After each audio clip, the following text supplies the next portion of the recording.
Bonsoir à toutes et à tous et bienvenue aux 20h. Paul Biya et Mouhamadou Bouhari s'engagent à former un front uni contre Boko Haram pour atteindre ces objectifs. Les deux chefs d'État parlent de renforcer la coopération sécuritaire au niveau des frontières entre le Cameroun et le Nigeria. C'est le contenu du communiqué conjoint qui a donc sanctionné la fin de la visite officielle du président nigérian. C'était ce jour du côté de Yaoundé. Et puis dans le cadre de la lutte contre Boko Haram, il faut dire que les commissariats de la ville de Douala sont pris d'assaut par plusieurs populations en quête de la carte nationale d'identité. Et bien le nombre de candidats qui souhaitent donc l'obtention de cette pièce a doublé voire triplé depuis la prise de certaines mesures de sécurité dans la région du littoral par le gouverneur Joseph Betty Assomo. A tout de suite.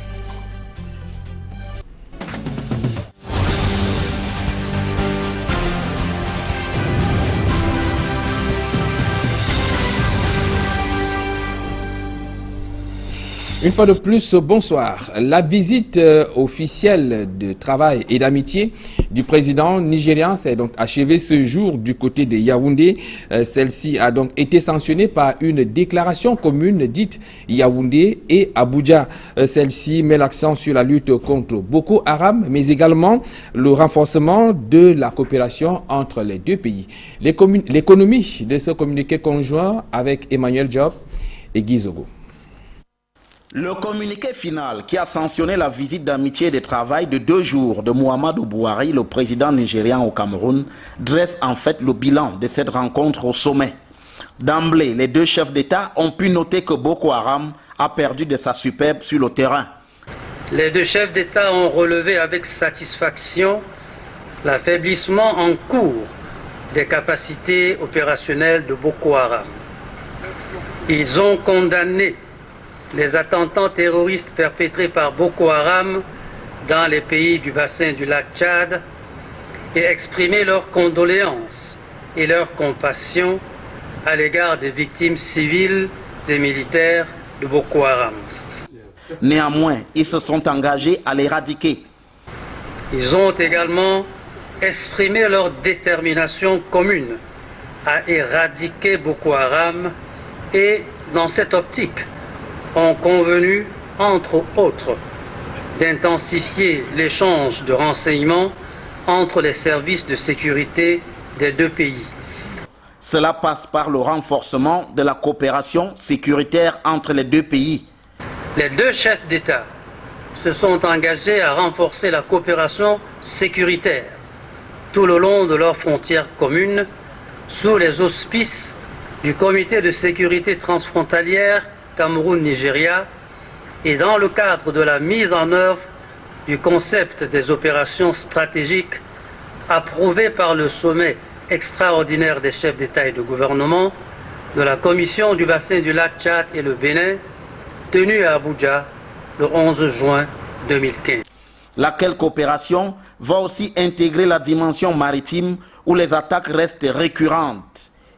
Face à la persistance des attaques en mer, ils ont décidé de renforcer leur coopération sécuritaire pour faire des côtes, des eaux territoriales et de la haute mer dans l'espace du Cameroun et du Nigeria des lieux où règne la sécurité. Quant à la question de la circulation des biens et des personnes, des réformes sont en vue. Les deux chefs d'État ont convenu de la tenue à Abuja au Nigeria d'ici octobre 2015 de la première session du Comité des affaires consulaires et d'immigration Cameroun-Nigeria en vue de procéder à la revue du protocole d'accord en matière de libre circulation des personnes et des biens signé en 1963. Sur les suites de l'après-Bakassi, la coopération transfrontalière est dans une excellente voie. Ils sont convenus d'accorder une suite favorable à la recommandation du secrétaire général de l'ONU relative à la finalisation avant la fin de l'année 2015 des travaux de démarcation de la frontière terrestre afin de se consacrer à l'amélioration de la coopération transfrontalière. Reste que pour consolider tous ces acquis, les efforts soient mutualisés entre la CEDEAO et la CEEAC. Les deux chefs d'État ont salué la tenue prochaine d'un sommet CEEAC et CEDEAO en vue de la mutualisation des efforts pour combattre la secte terroriste Boko Haram. À l'évidence, le couple Yaoundé-Abuja travaille pour consolider davantage sa vieille relation amicale et historique. Alors, quel peut être l'impact de ce communiqué conjoint dans les relations qui existent entre le Cameroun et le Nigeria, mais également dans la lutte contre Boko Haram? Je vous donne rendez-vous dans la deuxième partie de ce journal. Le docteur Richard Désiré Ebele, politologue, enseignant à l'université de Douala, est notre invité. L'une des curiosités de la venue de Mamadou Bouhari au Cameroun aura été sans doute le mode d'échange entre les deux chefs d'État, sachant le Cameroun bilingue, le Cameroun qui utilise deux langues officielles, le français et l'anglais. Eh bien, de nombreux observateurs se seraient attendus à ce que des échanges entre ces deux chefs d'État se passent sans traducteur-interprète, ce qui n'a pas d'ailleurs été le cas. C'est le constat qui se dégage dans ce reportage d'Éric Martial Dioumou. Que ce soit au Palais de l'Unité ou encore au pavillon d'honneur de l'aéroport international de Yaoundé-Simalène, la communication directe entre Mamadou Bouhari et Paul Biya s'est à chaque fois faite en présence d'une tierce personne, un interprète. Celui-ci aura permis la fluidité des échanges entre les deux hommes. Cette situation aurait paru normale s'il s'agissait de communication entre deux hommes issus de deux pays faisant usage de langues différentes. Or, le Cameroun et le Nigeria partagent une langue en commun, à savoir l'anglais. Et donc, on se serait attendu à ce que les deux hommes échangent en langue anglaise. La présence de l'interprète signifie à l'analyse que la partie camerounaise n'a pas honoré ni respecté la langue de Shakespeare en partage avec le Nigeria. Une situation qui contraste avec les discours sur les vertus du bilinguisme camerounais. C'est aussi un exemple contre-productif pour la jeunesse qui prend de plus en plus en cœur l'impératif catégorique de la maîtrise des deux langues officielles. Premier magistrat, premier sportif, reste à voir la matérialisation du fanion de premier bilingue, la venue de Mamadou Bouhari s'y prêtait pourtant. Eh bien, dans le cadre de la lutte contre Boko Haram, un certain nombre de mesures de sécurité ont été prises dans la région du littoral par le gouverneur. Entre autres mesures, l'identification des populations, ce qui a d'ailleurs conduit à cet afflux que l'on a noté dans certains commissariats de ces citoyens qui souhaitent obtenir une carte nationale d'identité. C'est le constat fait par nos reporters Hervé Kemnier et Séverin Tchouban. L'identification des personnes a pris un coup d'accélérateur avec l'application stricte des récentes mesures de sécurité de lutte contre le terrorisme. Dans les commissariats, c'est la grande affluence, c'est la course vers la pièce d'identité. Au commissariat du 9e arrondissement à Douala, les retardataires et postulant respect de la procédure, suivant les orientations des officiers et autres agents de bureau de police. Dans le bureau de la première demande, c'est le chef de poste qui étudie dans les moindres détails les dossiers pour éviter toute confusion et intrusion des étrangers. Avant l'identification complète, les usagers passent par le bureau des empreintes et la toise. Dans la salle de photos et de retrait, l'activité a repris de plus belle. Vérification de la durée de validité, les cartes nationales d'identité établies depuis des mois, voire des années, qui étaient en souffrance dans les bureaux de police, sont délivrées aux ayants droit. Plus de 200 demandes de cartes nationales d'identité par jour. La production a aussi grimpé. Comme quoi, en cette période, personne ne veut être à la traîne. Eh bien, la carte nationale d'identité devient donc obligatoire dans la région du littoral. Tout citoyen devrait être détenteur de cette pièce afin d'éviter des désagréments. C'est ce que nous dit RVK une fois de plus. Depuis quelques jours, le gouverneur de la région du littoral a pris des mesures à appliquer qui entrent en droite ligne dans la lutte contre l'insécurité. Ainsi, il est demandé à tout citoyen de se munir de toutes les pièces d'identification pour tous ses mouvements sur le territoire. Nombreuses sont les personnes qui considèrent l'obligation de présenter une carte nationale d'identité comme une vexation. Non, se munir de sa pièce d'identité n'est pas un calvaire. La carte nationale d'identité étant la principale pièce d'identification, Le citoyen devrait l'avoir à portée de main afin de donner en cas de besoin des informations nécessaires aux autorités en charge de la sécurité. La pièce d'identité est un document officiel du citoyen à une personne physique de prouver son identité face aux exigences sécuritaires. Restons dans la capitale économique Douala pour parler cette fois-ci de l'état de certaines routes secondaires dans l'arrondissement de Douala 3e. Eh bien, ces routes sont à l'abandon, notamment la route qui part de l'entrée Bille à Terminus. C'est le constat fait par nos reporters Oriol Toumi et Georges Mitterrandam. Terminus Saint-Michel, principale intersection pour allier Douala 2e et Douala 3e, mais aussi pour partie de Douala pour Yaoundé. Dans cette partie de la capitale économique, la route est la mal aimée. C'est pourri, le gouvernement c'est pourri. Je vous dis quoi? La communauté urbaine est là pour ça. Bon, chacun fait ce qu'il veut. Le camion est abandonné, bon. Je ne suis pas content de rouler, mais je vais faire comment? Je suis obligé de faire comme ça. Pour de nombreux usagers, son état de dégradation laisse perplexe. Vous savez que la route, c'est quand nous passons ici là, vraiment, avec l'état de la route, ça ne nous arrange pas parce que la route est enclavée, puisqu'il y a beaucoup de trous. Et en plus que nous on paie les impôts, tout et tout, mais c'est pourquoi on ne sait pas pourquoi est-ce qu'on ne veut pas arranger les routes ici à Douala. Alors que bon, il y a normalement les moyens ici au Cameroun qu'on peut arranger les routes. Et la route est tellement mauvaise. Quand on arrive là, on obéit de ralentir et ça crée aussi les embouteillages. Le temps de rouler doucement dans les cassis, ça fait que parfois même le feu vous rattrape et la police vous interpelle parce que vous avez craigné, parce que vous sauvegardez votre voiture. Bon, et ça nous fait mal.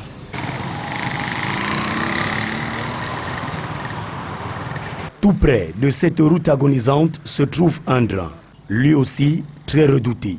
En matinée du lundi 27 juillet, le corps sans vie d'un jeune homme est retrouvé de bonne heure par les populations de Douala 3e.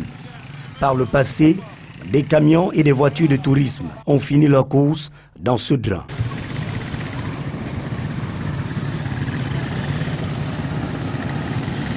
L'érosion aidant, la route ne cesse de perdre de sa forme. On peut apporter ça le raccourci pour accéder à Dakar, au lieu de continuer par CC. Mais si on prend par ici, là, c'est le raccourci.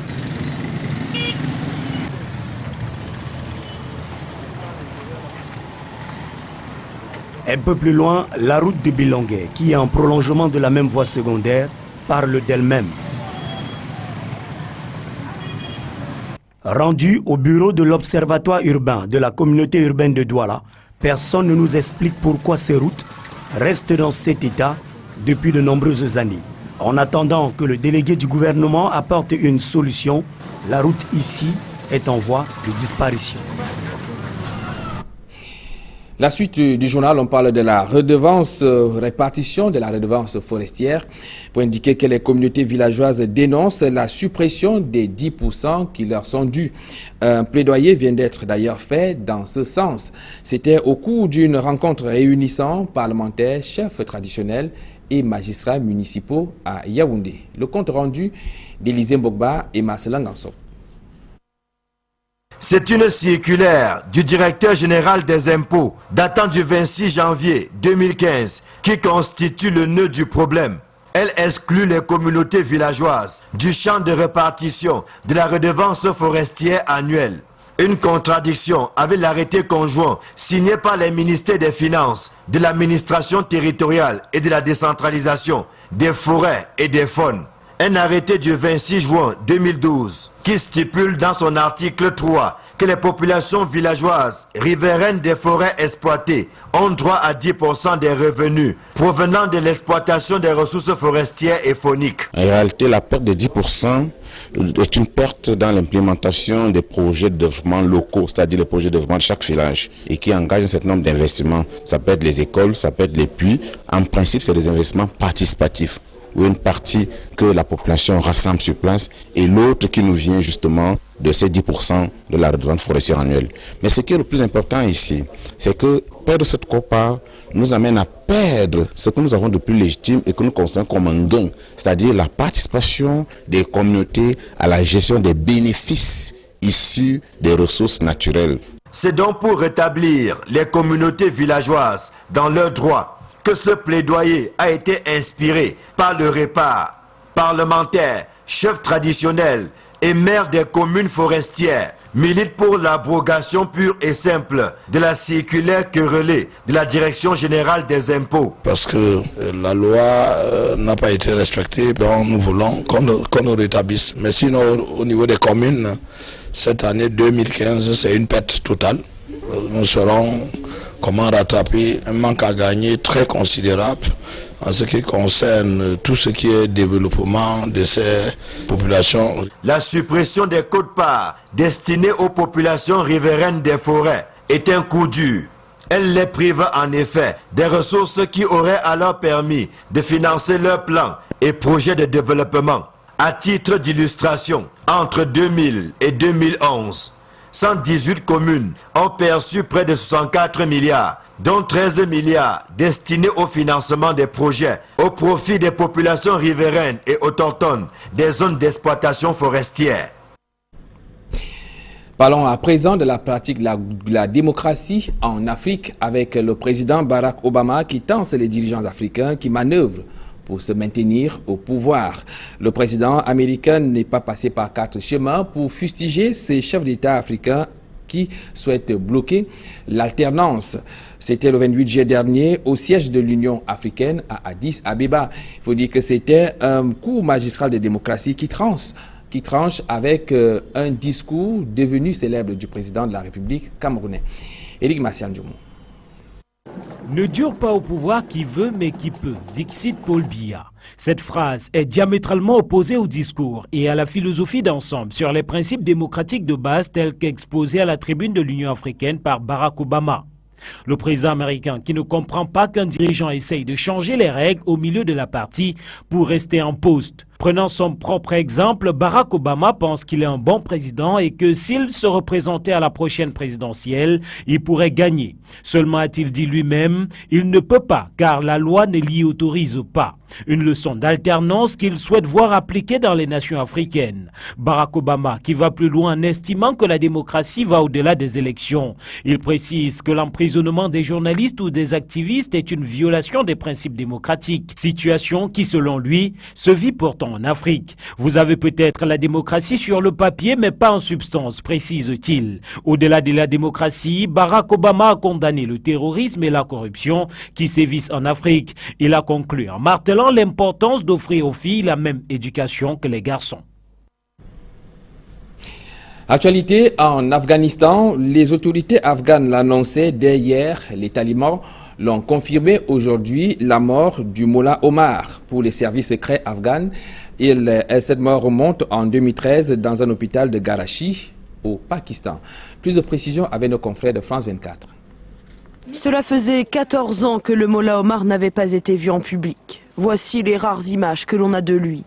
Après avoir dans un premier temps nié sa mort, les talibans la confirment. Il serait mort de maladie. En revanche, ils ne disent pas quand. Selon la présidence afghane, dès mercredi, le chef des talibans est décédé il y a 2 ans dans un hôpital pakistanais. Quelles que soient les circonstances, sa mort devrait affaiblir considérablement les talibans. Le mouvement taliban va exploser en plusieurs factions. Et ce sera très difficile pour lui de rester une force unie comme il l'était depuis le milieu des années 90. Le Mullah Omar n'avait pas été vu depuis les attentats du 11 septembre 2001 et l'offensive américaine en Afghanistan. Qui sera son successeur? Les talibans ne le disent pas. Ce dernier poursuivra-t-il les négociations entamées avec le gouvernement afghan? Saura-t-il contenir la progression de l'organisation de l'État islamique? Autant de questions auxquelles va devoir répondre le mouvement. Les talibans devront aussi se justifier. À la mi-juillet, ils ont publié un discours écrit selon eux par le Mullah Omar. On sait aujourd'hui que c'était un faux. Cette information à caractère publicitaire avant la deuxième partie de ce journal. Cela fait 23 ans que l'Institut universitaire du Golfe de Guinée forme des cadres compétents pour les entreprises de la sous-région CEMAC. Au-delà de sa puissance infrastructurelle, l'IUG se présente aujourd'hui comme le cadre idéal pour mener à bien ses études. Reportage. Dans cette salle de conférence, un atelier de restitution des missions d'inspection académique 2014, en même temps de renforcement des capacités des institutions privées d'enseignement supérieur du Cameroun, en abrégé IPES. Une cinquantaine représentée, parmi lesquelles l'Institut universitaire du Golfe de Guinée en tête de la délégation des IPES. C'est un groupe de 3 établissements d'enseignement supérieur de renommée internationale dans un même campus à Bassa-Douala. D'abord ESG, l'école supérieure de gestion spécialisée dans les sciences économiques et commerciales, suivi d'ISTA, l'Institut supérieur des technologies avancées spécialisé en électronique, électrotechnique, informatique industrielle, froid et climatisation entre autres.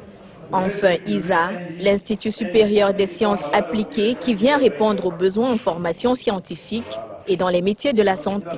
Dans les 3 établissements, plusieurs cycles de brevet de technicien supérieur, de diplôme supérieur d'études professionnelles, de Higher National Diploma, de licence professionnelle, de Professional Bachelor Degree et de Master 1. L'Institut universitaire du Golfe de Guinée se distingue, se démarque des autres institutions sur plusieurs plans. Déjà sur le plan des infrastructures, nous avons correctement rempli le cahier de charges prescrit par le ministère de l'Enseignement supérieur.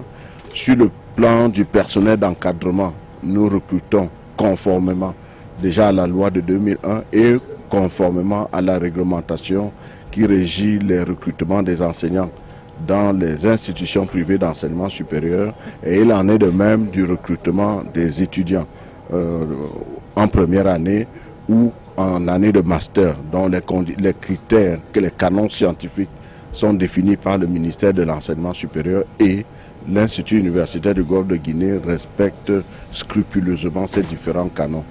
L'Institut universitaire du Golfe de Guinée, 3 campus ultramodernes comprenant 200 salles de classe de 60 places chacune, un amphithéâtre de 700 places, 9 salles informatiques de 20 postes chacune, 10 ateliers spécialisés pour la filière industrielle et technologique, un laboratoire pour la filière médicale, un centre de santé universitaire désormais ouvert au public qui forme et dispense des soins infirmiers, techniques de laboratoire, techniques de santé publique et kinésithérapie. Une radio campus est présente pour la formation en journalisme. C'est donc 6 000 étudiants de nationalités diverses qui bénéficient de l'expertise de 500 enseignants, dont une cinquantaine d'enseignants permanents et des centaines de professionnels, 150 cadres et agents d'appui pour l'encadrement des étudiants et le suivi administratif. À l'Institut universitaire du Golfe de Guinée, le transport des étudiants est gratuit. Sur place est ouverte une cantine de 70 places et aux abords, un réseau de mini-cités de 250 chambres. L'Institut universitaire du Golfe de Guinée est situé à PK8 Douala. Téléphone 33 43 04 52 ou le 33 37 50 58. Site internet www.univ-iug.com. Je vous invite à présent à nous retrouver dans la deuxième partie de ce journal. Nous allons revenir sur cette visite officielle de 2 jours que vient d'effectuer au Cameroun le président nigérian. A tout de suite.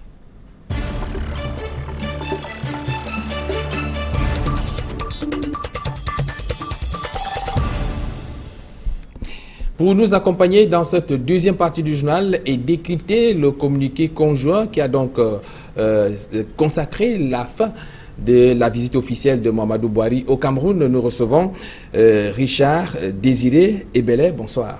Bonsoir. Vous êtes enseignant de sciences politiques à l'université de Douala. Tout à fait. Merci d'avoir répondu à notre invitation. Alors, est-ce que cette visite, peut-on dire que la visite de Mohamedou Bouhari est venue un tout petit peu dissiper ceux qui pensaient qu'il y avait une froideur au niveau des relations Yaoundé-Abuja? À la lecture du communiqué final qui a sanctionné la visite du président Mohamedou Bouhari au Cameroun, on peut dire qu'il y a une satisfaction qui se dégage des 2 parties, et cette satisfaction vient ainsi dissiper les pesanteurs qui sont conçus au niveau de l'opinion où d'aucuns disaient qu'entre le président Biya et le président Muhammadu Buhari, il y avait quelques problèmes. Et nous sommes contents aujourd'hui de savoir qu'il y a la coopération qui s'est renforcée entre les deux nations dans leurs relations et l'amitié entre les deux nations s'est confortée. Alors, quand on parcourt ce communiqué conjoint, en ce qui concerne notamment toute la grande préoccupation qui était au centre de cette rencontre au sommet, notamment la lutte contre Boko Haram, est-ce que vous avez l'impression que le discours tenu par ces deux chefs d'État, ils parlent de renforcer la sécurité au niveau des frontières, du partage des renseignements, est-ce que c'est un discours qui est convaincant dans la lutte contre Boko Haram? Ce discours peut paraître convaincant pour une certaine opinion, mais aussi ce discours peut laisser quelques faiblesses lorsqu'on essaie de réfléchir. Lorsqu'on y voit par exemple le deuxième point qui a sanctionné le communiqué conjoint, où il est clairement dit que les deux parties sont satisfaits du fait que Boko Haram a commencé à perdre sa capacité, a perdu sa capacité opérationnelle, je voudrais bien m'interroger. C'est quoi la capacité opérationnelle? Est-ce la capacité opérationnelle, c'est en termes d'outils ou de matériel? Ou alors cette capacité opérationnelle, c'est en termes de stratégie mise sur pied pour essayer d'atteindre un certain nombre de cibles? Je pense que là, il y a un problème parce que si on s'exprime simplement en français, le mot capacité opérationnelle ici pose problème. Moi, je pense plutôt que Boko Haram opérationnalise d'autres stratégies qui font mal, tant au niveau du Nigeria qu'au niveau du Cameroun, qu'au niveau du Tchad, avec une nouvelle stratégie qui consiste désormais à atteindre les populations à travers des opérations de kamikazes, sans toutefois oublier qu'ils continuent à opérer par des affrontements directs sur nos frontières. Alors, est-ce que cela pourrait jeter un tout petit peu du doute sur la capacité de la force multinationale mixte qui vient d'ailleurs d'avoir son responsable, qui est un général nigérian, à la tête de cette force multinationale mixte, qui a d'ailleurs été mentionné dans ce communiqué conjoint par ces chefs d'État comme étant cette force-là qui devrait briser une fois Boko Haram? Non, je ne pense pas que ça pourrait jeter du doute. Il me semble plutôt que la force multinationale devrait prendre en considération un certain nombre de facteurs, beaucoup plus de facteurs renseignements, pour essayer d'atteindre Boko Haram. Parce qu'il faut essayer de voir qui est derrière cette nébuleuse. Parce qu'il ne faut pas simplement venir pour dire que nous allons combattre Boko Haram. Il faut essayer de réfléchir pour savoir qui est derrière Boko Haram, qui profite du fait que Boko Haram soit là. Si on se met à vérifier cette question, on va se rendre compte qu'il y a un certain nombre de liens qui sont tissés tant au niveau national qu'au niveau international et qui essayent de pousser Boko Haram à atteindre son objectif. Donc la force multinationale devrait prendre en considération un certain nombre de facteurs pour venir à bout de cette nébuleuse. Alors c'est le président Paul Biya et son homologue nigérien Muhammadu Buhari ont également émis l'intention de démarquer la frontière terrestre qui existe entre les deux États. Les deux États partagent un peu plus de 1700 km de frontières terrestres. Est-ce que cela peut véritablement être une solution quand on sait que les gens, l'opinion s'attendent à ce que le principe du droit de poursuite soit clairement abordé par ces deux chefs d'État? Est-ce que ça peut être un argument valable pour Boko Haram, qu'il faut le dire, a cette facilité à traverser facilement les frontières entre le Cameroun et le Nigeria et de procéder aux attaques kamikazes de part et d'autre de ces deux pays? Marquer les frontières ici me semble assez difficile. Qu'est-ce qu'on va faire? Va-t-on mettre une barrière sur les 1700 km de frontières? Elle aura quelle hauteur? Et quels seront les ports de sortie et les ports d'entrée? Il me semble plutôt qu'il faut opter pour une autre stratégie. Et j'ai dit la stratégie la plus efficace ici serait celle du renseignement. Les deux États, voire tous les États qui partagent le lac Tchad et qui sont victimes des exactions de Boko Haram, doivent mettre sur pied des stratégies, une stratégie commune qui pourrait repousser Boko Haram en passant beaucoup plus par des informations, par des renseignements, qui essayent donc de voir les évolutions de Boko Haram, essayer de stopper Boko Haram à partir de sa base. Bon, parler de marquage, il me semble qu'il sera difficile de mettre un mur entre le Cameroun et le Nigeria sur 1700 km. Quel peut être l'apport de certaines organisations internationales comme les Nations Unies ou encore la CEDEAO dans cette lutte, dans cette guerre que le Cameroun et les autres pays, le Tchad et le Niger, mènent contre Boko Haram aujourd'hui? Lorsque nous observons la lutte contre Boko Haram depuis un certain temps, quand il faut parler des Nations Unies, je parle des Nations Unies avec des pincettes. Parce qu'en réalité, lorsque nous observons les autres conflits dans le monde, on y voit que lorsque les Nations Unies ont quelques intérêts quelque part, ils interviennent avec une certaine vitesse. Voilà un problème crucial qui se pose où on a des morts tous les jours. Les Nations Unies nous renvoient uniquement dans le projeté. Voilà ce qu'on va faire telle chose, on va faire. Mais sur le concret, on n'y voit rien. Si c'était par exemple en Côte d'Ivoire, il serait déjà venu. Donc, parler des Nations Unies ici me semble un peu... Je pense que nous devons désormais penser notre défense par nous-mêmes. Alors, il faut dire également que malgré cette prédominance de la politique sécuritaire, il a également été question d'aborder des sujets économiques, avec notamment l'annonce du tout premier forum des affaires entre le Cameroun et le Nigeria. C'est une bonne nouvelle pour le Cameroun, parce que le Nigeria étant la première puissance économique, on peut le dire, en Afrique. Il me semble que c'est ce qui devrait être fait il y a longtemps. Parce que lorsque nous observons le flux commercial entre le Cameroun et l'Occident, le Cameroun se livre à un marché d'environ 400 millions d'habitants, et où les prix sont imposés par ce marché, et lorsque nous observons le Nigeria à côté, qui tourne autour de 120, 130, 140 millions d'habitants, et lorsque nous touchons le marché du Nigeria, nous touchons le marché de l'Afrique de l'Ouest, et lorsque nous savons que de plus en plus le Nigeria est en train de se développer, qu'est-ce qui nous serait plus profitable? De continuer à livrer nos matières premières à l'Occident qui nous impose des prix, ou alors de négocier avec le Nigeria pour livrer nos matières premières, parce que là nous aurons des prix négociés qui vont nous profiter, qui vont profiter à notre économie, autant que nos matières premières vont profiter à l'économie nigériane. Il me semble que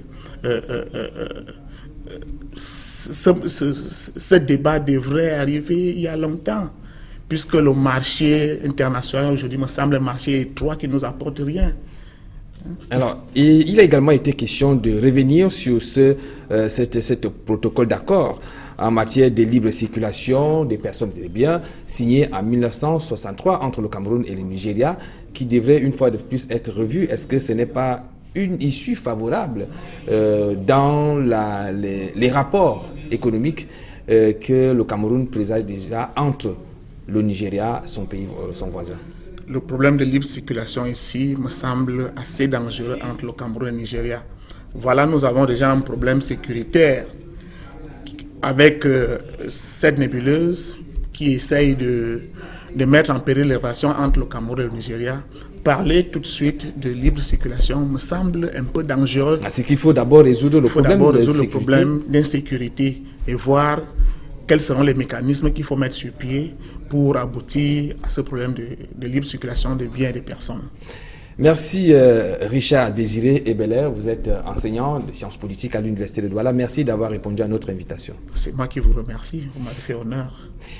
Mesdames, Messieurs, c'est la fin de ce journal. Donnons-nous rendez-vous demain, tout en vous remerciant d'avoir été là pendant cette édition d'information. Donnons-nous rendez-vous demain lorsqu'il sera 20h. Mais juste après, retrouvez Éric Fernand Kouamou dans le cadre de l'émission Regard Social. Bonsoir.